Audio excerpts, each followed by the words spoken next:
السلام عليكم. النهاردة جاي لكم بأفضل أفلام هتنزل أول السنة. مبدئيا كده معانا هنيدي فيلم نبيل الجميل دكتور تجميل. يشارك هنيدي في الفيلم الفنانة النور اللبنانية، الفنان الكوميديان الجميل محمد سلام، الفنان اللي كانت عاملة قلبان رمضان اللي فات رحمة أحمد، وبقى من ألمع النجوم محمود حافظ وحجاج عبد العظيم وعدد كبير من الفنانين الشباب. الفيلم من تأليف الشابين الجمال أمين جمال ومحمد محرز، وإخراج المخرج الكبير خالد مرعي. تاني فيلم معانا هو فيلم شلبي للنجم كريم محمود عبد العزيز. بتشاركوا في البطولة الفنانة روبي والفنان بيومي فؤاد، إخراج بيتر مين. الفيلم التالت معانا هو فيلم أخي فوق الشجرة للفنان رامز جلال. بيشاركوا البطولة الفنان حمدي المرغني والفنانة طارق عماد والفنانة نسرين طافش والفنان محمد ثروت وبيومي فؤاد.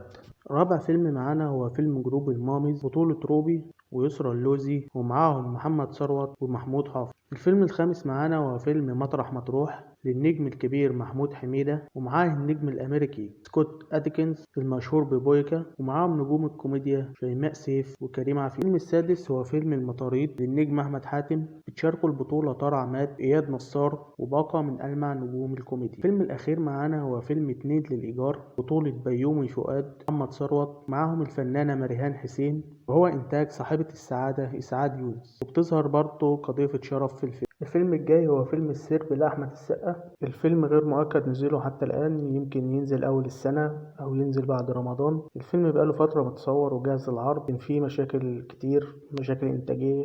إن شاء الله الفيلم ينزل في أقرب وقت.